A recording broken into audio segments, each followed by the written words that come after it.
Thank you everyone for joining the session today. So today's session for Beyond the Stage is called Precision in Motion, Empowering Designers with BlackTrax Real-Time Tracking.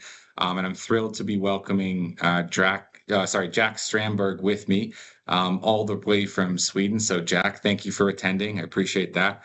So we're going to run this session, should last about half an hour. And at the end, we will go through Q&A. So if you have any questions, feel free to drop them in the chat throughout the session or save them for the end, and then we'll go through them at the end and answer everything for you guys. So first of all, let's do some quick introductions. So my name's Decker, and I'm the Global Sales Director at Cast, working with WYSIWYG and BlackTrax.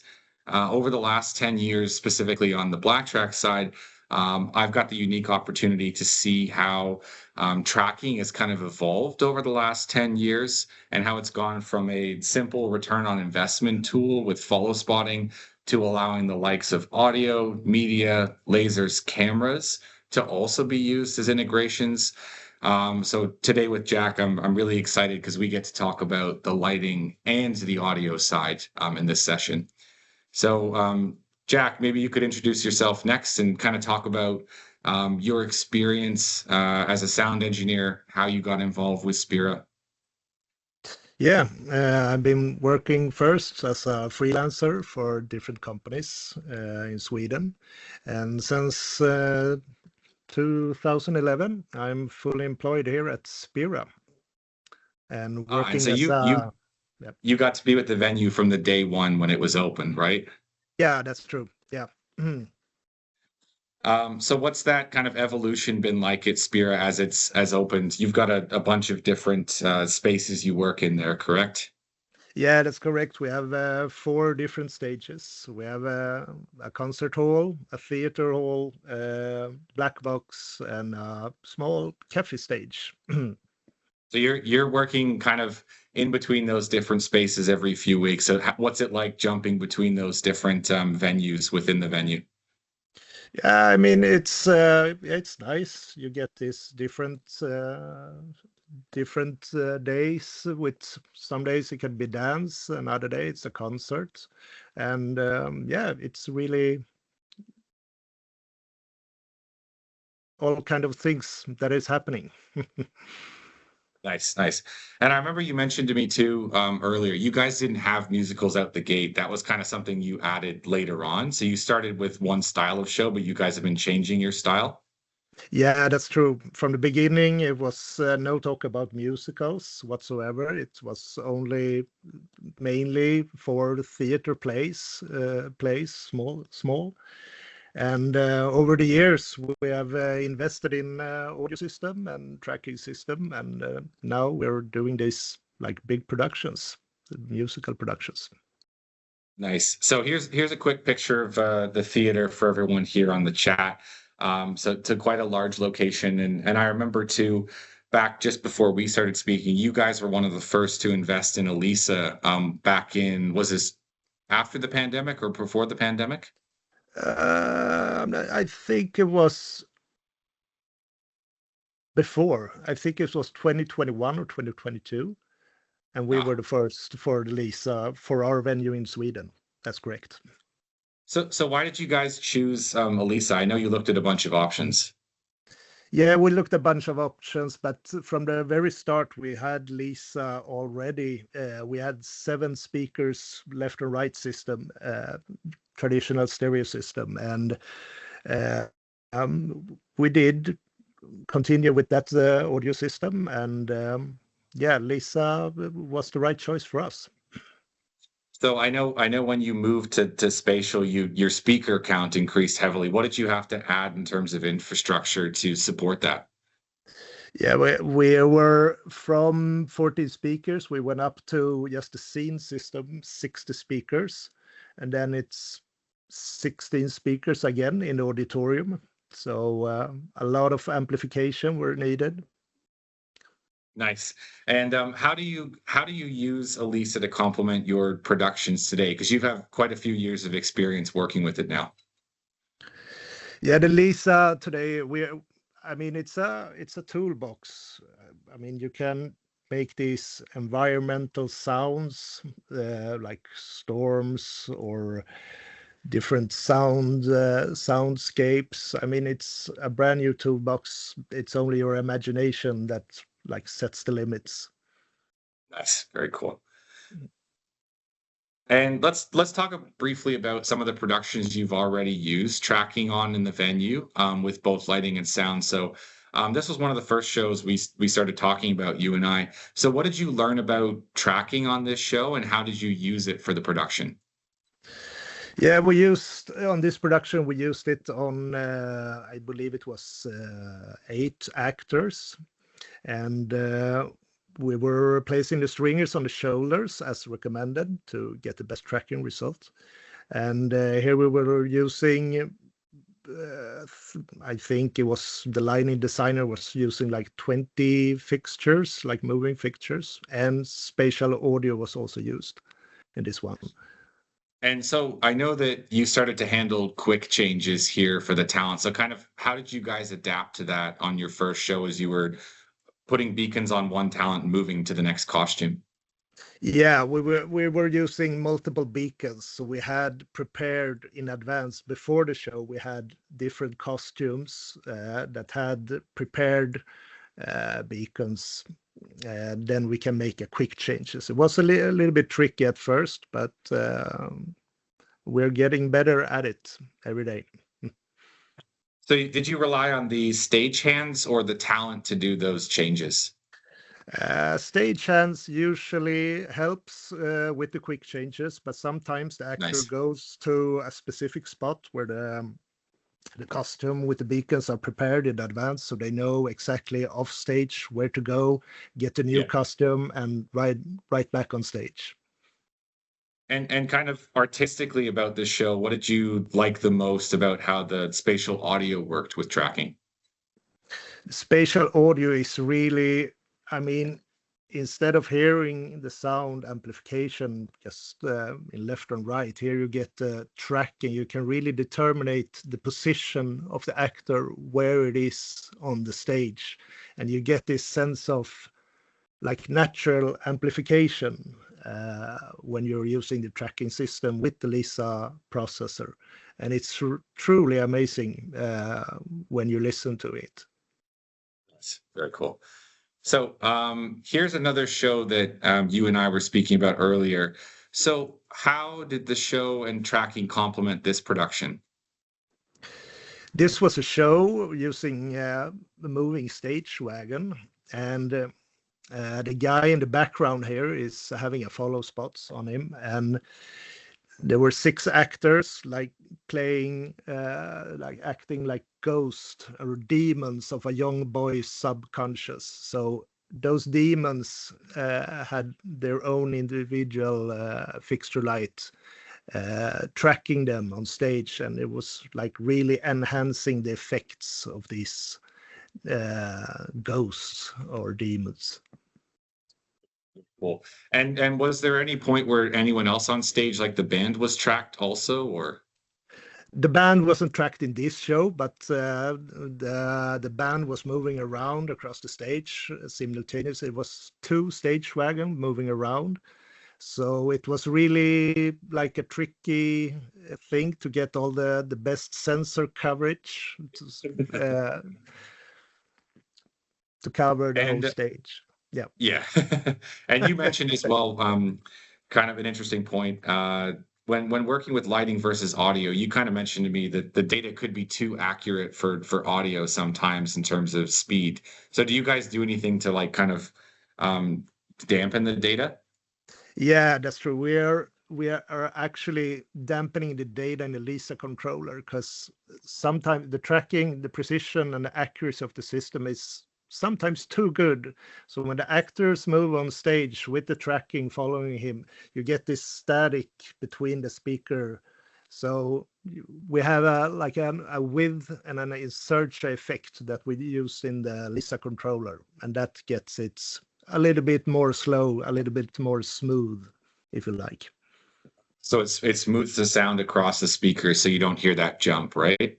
Exactly. Yeah. Ah, okay, very cool.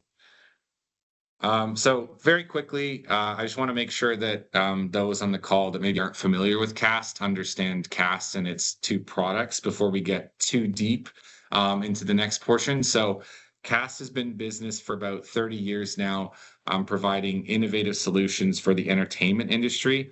So it started back in the early days of WYSIWYG replacing paper plotting. So this is for your pre-visualization for your shows.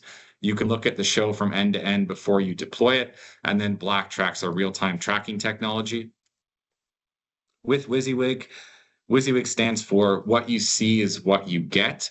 It features the largest CAD library with thousands of 3D objects, and we can pre-visualize anything from lighting to different scenic elements to vehicles, so you know exactly what's going to happen on stage. And here's some quick examples of how some of our other clients are using WYG. So just to help familiarize the audience, WYSIWYG is actually built into BlackTrax. So this helps you pre-design what your space is going to look like. So if you're building a sensor design, you can figure out where to place those components to accurately track the space. So jumping to BlackTrax. BlackTrax is an active infrared vision-based tracking system. So we'll hang the different BT sensors around the space. Jack, you mentioned that you have 13 in your venue, and we're using those to locate the different beacons within the space. Yes, that's correct. Yeah.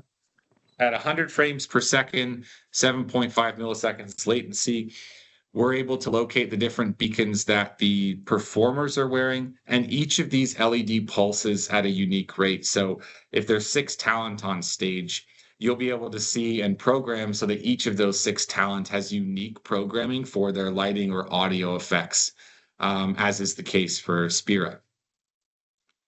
And there's a few different options here available if you want to do tracking. So classic beacons are what we're going to talk about. The Spira is using today with Jack and his team, but there's also smaller beacons for more discrete, quick integration. And there's also Beacon 2.0, which we're going to talk about at the end. So we'll give you a chance to kind of understand how all these different beacons play into the production. And last but not least, all that we have to do is put a beacon or device on a performer to track them within the space. And we're going to talk about some of those different approaches today, and specifically how Spira has added it to their space and how they've had success with this integration. So Jack, let's kind of dive more specifically into how you guys have been using real-time tracking the last few years. I'm very eager to kind of explore the wide array of different contexts you've used it in. So kind of let's start from the beginning though, so the audience can see from day one to a few years on. So what led you to investigate into real-time tracking in the first place? In the first place, I would say when we invested in the Lisa audio system, we like right away start to think of tracking system, and we were looking up to different tracking system, but we have used RF tracking system in the past, but did not get so good results.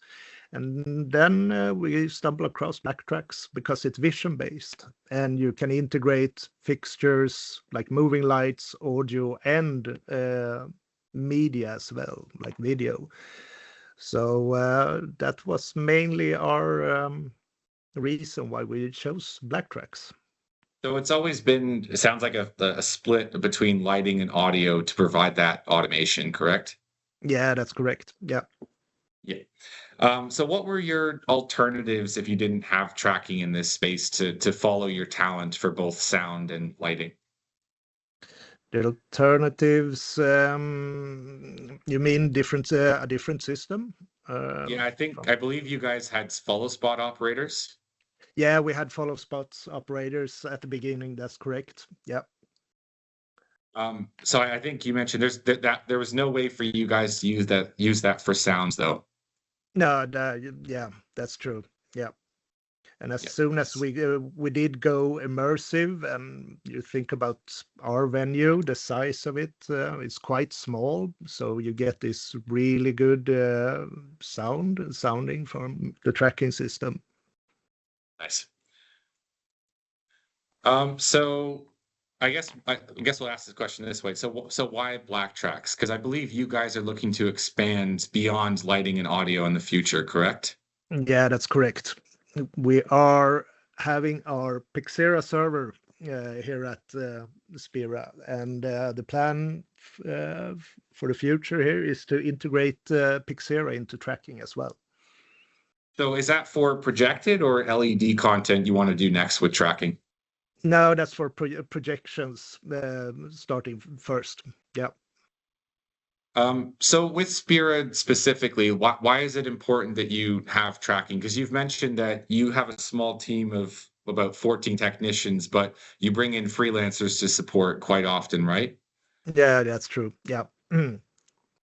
Because we have 4 stages and there's always something going on. So we are who we are, and sometimes we are not enough people. So then we take in freelance. That's correct. Okay, so it's kind of used to complement the lack of personnel to kind of make the automation side easier for you guys. Yeah, something like that. Yeah. So I like having this image here to kind of look at your space from a more of a CAD perspective. So when implementing tracking into the space, you were hanging the sensors in the venue. What kind of what positions did you pick and why for your sensor placements? Yeah, we mainly have like 6 or 8 sensor placed on our lightning bridge, and you can see that next to the fly bars with all the fixtures.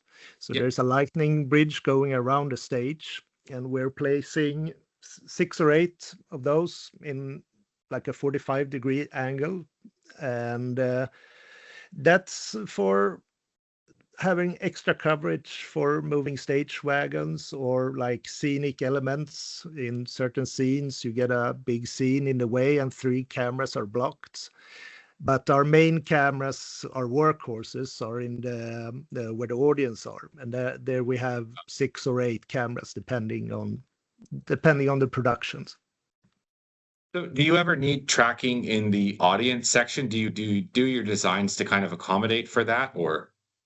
Yeah, we have used tracking in the auditorium where the audience is sitting. So that's a few extra sensor cams going. We have used it twice now, I believe. Yeah. Do they go like what 10, 20 feet into the audience and they're tracked, or do they go farther? Yeah, they're going like a little bit further. They go around the stage and then they're out in auditorium with the audience sit, and then on the stage again. So it's quite a walk in some productions. And so when your productions change week to week, do you guys change your BT sensor positions to accommodate that? Usually we have one production running for like 5 weeks or more, Mhm. and each production is different. So I mean, we're moving the sensors. Yes, we are. We have like a basically a setup. This one, 6 cameras inside the stage and 6 camera, but we are moving them around. Yes. Um, so let's talk about backstage for a second. So these are the different beacons you use. We've got about 12 here in the picture. So how many points do you integrate in each of your talent on each of your production? Uh, you mean how many stringers? Yes, sorry, Yeah, stringers. yeah. Yeah, usually there's 2 stringers, one on each shoulder, left and right. We have done one time at the first show, we actually used three stringers, one in the neck of the costume, because that actor was making this. He was all over the place making these accelerations and moving really weird. So we had to have an extra stringer on that person. But mainly 2 stringers on the shoulders.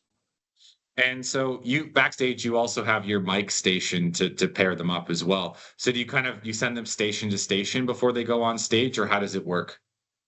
The actors come directly from the costume for the wigs, and then Yeah. they come down on stage, and technicians are there to help them with the mics, and then they're getting their beacons or their costumes that they're going to use. So we have stagehands preparing that to get everything smooth. So we've got some pictures here of how you guys have been integrating stringers at the beginning. So you had them exposed. So can you talk a little bit more about the placement? So you said shoulders works well, but is there other places that works well? Wigs works well. Also, we have noticed, but you have to think about our venue is quite small. So this is for costume designers that get a little frustrated when they see the stringers. So that's why we're concealing them extra much for some costumes. So and what's worked and what hasn't? You mentioned that for audio, you've tried using one stringer, but for lighting, you find that two or three is better for you guys? Yeah, one stringer can work for audio because I mean audio is a little bit more forgiving, but for moving light fixtures, definitely two. Definitely. Go ahead. Sorry, I cut you off. Yeah. Yeah. So definitely two. And sometimes they are concealing the dome stringers a little bit too much. But since the new flatheads come, that is the best choice for us. Mm. So yeah, you mentioned that kind of moving to this approach. So you guys have gone the extra mile here, and you've basically completely concealed them in the costume. So has this been working well for you guys? Mostly has been working, but sometimes the concealment has been a little bit too much, and then the actor is moving all the times with the costume. So then we have to like take them out a little bit extra because sometimes they are too concealed and the system won't work. So do you take the costumes on stage and kind of try out the placements before the production start?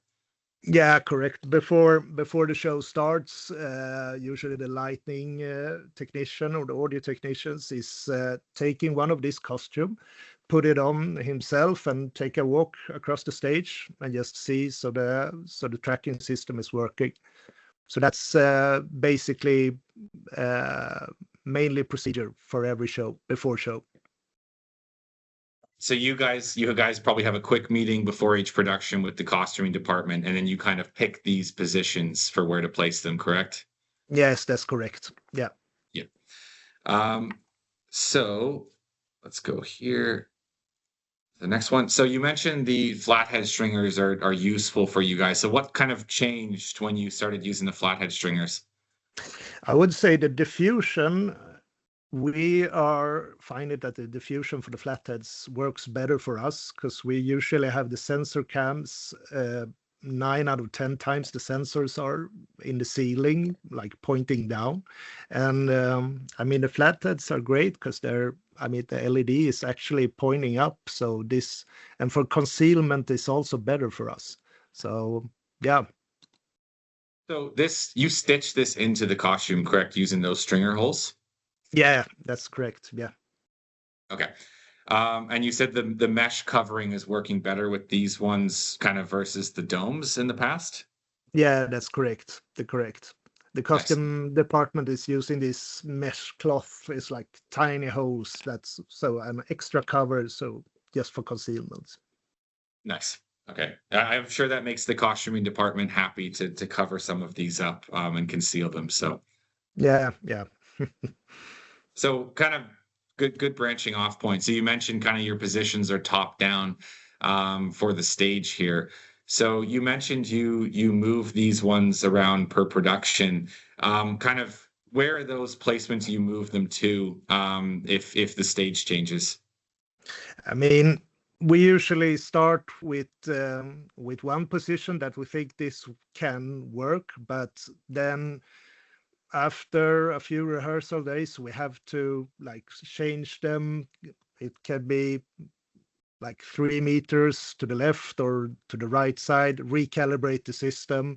You really have to, we have to trial and error until we find a sensor placement that works for us.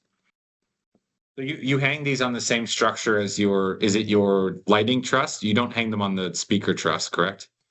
Yeah, that's correct. This is this is small bars hanging on the balcony, and you can move them around and find new position to find the best position for the sensor. So you mentioned the word calibration. It is a hot topic with tracking systems. So I definitely like for you to explain, like, how long does it take you after let's say your cameras are focused, they're already aimed at the stage. How long does it take you to grab that wand and calibrate that whole stage there? The calibration with the wand takes around 20 minutes, tops 30. So it's quite fast. Even less sometimes. So at tops 20 minutes, I would say. And what's your wanding technique? I know we at BlackTrax can teach the figure eight, but like kind of what style have you guys adopted for wanding the stage? We have adopted your technique. We are doing the figure eight. Yeah. And once you finished your calibration, how long does it take you to calibrate the lighting fixtures and then to put that data into Elisa Next for audio? The lightning fixtures takes a little bit more time, but if we are, say, 3 technicians or 4, and everybody can take their own individual beacons and be responsible for calibrating, let's say, 5 fixtures, then it goes 30 minutes tops. Yeah.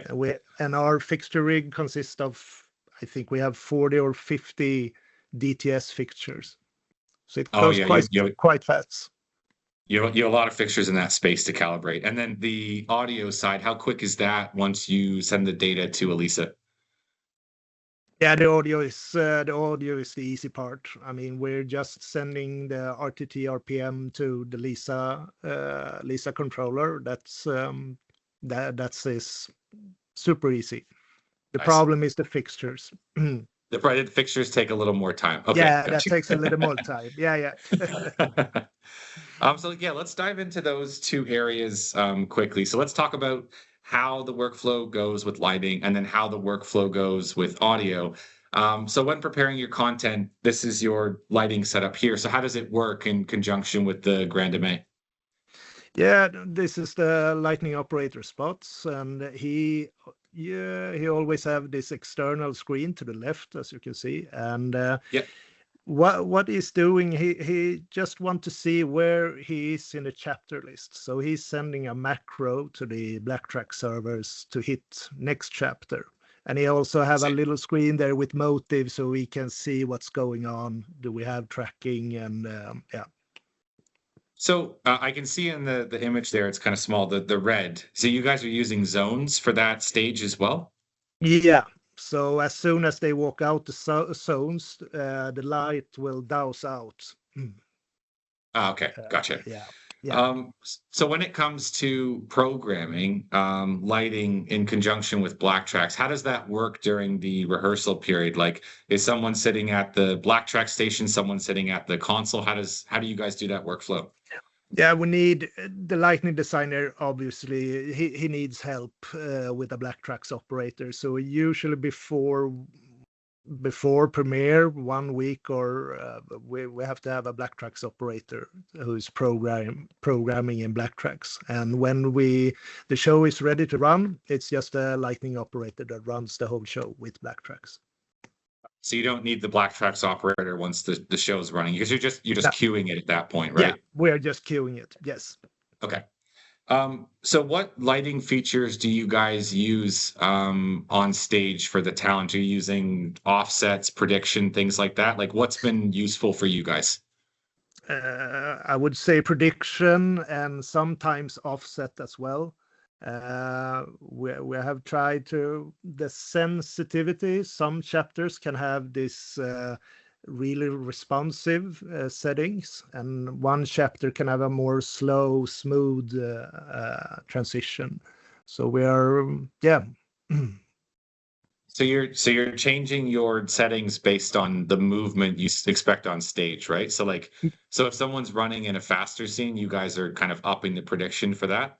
Yeah, exactly. Yeah, correct. Okay. Okay. Very cool. Very cool. So let's turn now to audio. So what's the workflow look like on a given day for spatial audio and tracking?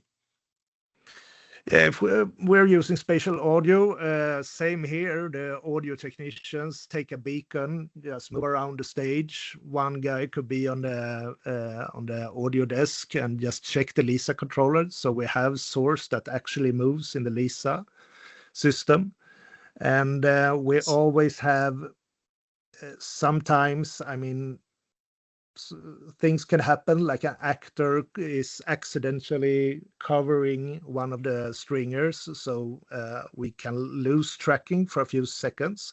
Mm, Then we have our failsafe is we're having a macro that goes to the Lisa controller to take that source and go straight into the middle.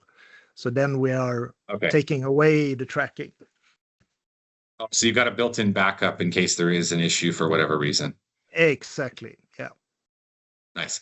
So how does it complement the design when you bring in spatial audio with tracking? I know you mentioned it earlier, but maybe kind of explain that one more time. What does that immersion do for the audience? For the audience, I would say, let's say that you have like 10 or 20 people on stage, and different actors are talking from different areas. I mean, Yes. if we're not using tracking, of course, you can hear what they are saying, but you don't get the direction. Where are the guy who is talking to me right now? And that's where the tracking comes in and really gets this extra sense of figuring out who is speaking to me.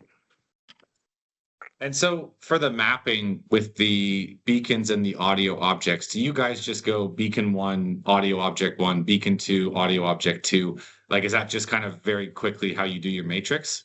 Yeah. Yes, that's correct. Ah, nice. Okay. So you recently had a production with tracking a few weeks ago. I believe you closed. So can you talk a little bit more about how you use tracking on this show for lighting and audio? Yeah, this is we used 16 of all of our 18 beacons on this show, and this was only lightning fixtures moving. Ah, So there was follow spots for different scenes for the actors. okay. And what did you kind of learn about tracking on this one? Because I think you mentioned that this was your first with the flatheads. Yeah, this was the first with the flatheads. Yeah. What we learned is that we are going to continue using the flatheads because they were really good for us. The diffusion was better, the placement was easier for the custom the department. So yeah. Mhm. Did the talent ever walk into the audience on this one? With Yeah, this one, because I know you mentioned this happens a lot, right? yeah. In the beginning of the show actually starts with the guy walking around the audience. That was the start of the show, and then he walks up to the stage. Ah, very cool. Okay, Yeah. great. Um, so I know you can't talk too much about what's coming up for your productions, but what are you looking to apply from the new release in BlackTrax later next year? Because you're looking to move to 2.7.0, correct? Yeah, that's correct. Yep. You guys are looking at, is it Beacon 2.0? Yeah, it's the Beacon 2.0 we're looking at. Yes. I find that, yeah, there it is. And I find that the new connectors on the Beacon 2.0 is something that we want Ah, to. okay. Why is that?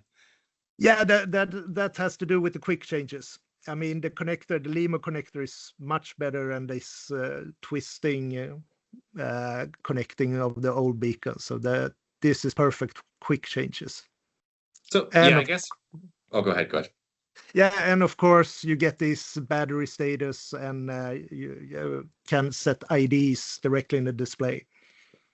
So how today, before you send talent on stage, how are you checking to see if the classic beacons work before you send the talent on stage?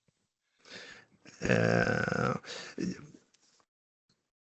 Come again, yeah, I have to Yeah, one how do time. you, with the classic beacons today, how do you check if the beacons are working before you send your talent on stage for lighting, for instance? Yeah, that's a technician walking on the stage before show, before the actors is coming down. So usually one or two technicians is going around the stage with that beacon. I see. So what's cool about this one too is when those number 1, 2, and 3 light up, if they're lit up, you know that they're going to work before you send them on stage. So I know you guys, that's a big help given that you're wiring people up backstage. Yeah, that's a lot of help. Now we're like taking the stringers and see if you can see that red light, Yeah. and you really have to like cope your hand and have the stringers so you can see that red light. So this will help definitely. No, nice. Very cool.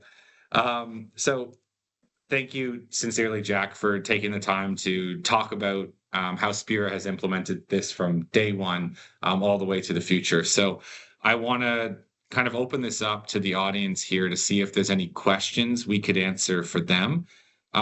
So let me just flip my other tab so I can see if we have anything there. So if anyone would like to throw a question into the chat, we'd be happy to answer. Wouter, OpenST, is that about an output protocol you'd like to use with BlackTrax? Come again with that one more time with that question. Is there a way BlackTrax could work with OpenST? OpenST. I don't really sure what you mean with that questions. I don't know how to answer that one, I'm afraid. I have to go. Sorry. Yeah, Wouter, is that an output protocol, or maybe I can answer that one offline in case we can't answer it here? Yeah, maybe I think it's an output protocol, but I think it's better to give a correct answer offline. Yeah. Yeah. BlackTrax does output RTTRPM. So for every non-lighting source, that's what media, audio, cameras will all use. But we are looking into other methods to output other supported protocols in the future, but not today. Output protocol usually with VR. So Wouter, not today. But yes, let's take that one offline, and I can happily talk about future output integration.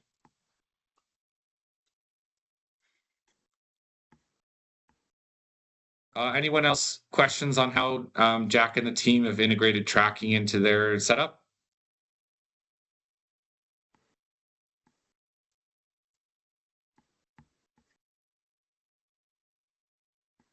Okay. So thank you guys all for attending. Thank you, Jack. Sorry. We do have one more. What is the best way? So Jack, what is the best way of placing your sensors?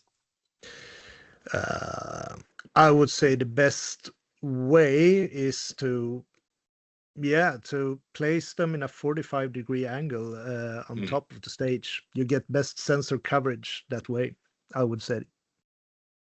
Do you focus, actually a good question to add. Do you focus once the sensors are in the air, or do you do a focus from the ground for the distance? How do you guys do that? Now we focus the lens on site. We actually go around with an iPad mirroring motive. So we have a motive on the iPad, and then we focus the sensor, and you can see on the iPad if you get a good focusing. So that's the way how we use it. Okay, great. Wouter says thank you. Thank you, Wouter. Yeah. So I don't see any other questions, so we'll wrap today. Thank you all for attending.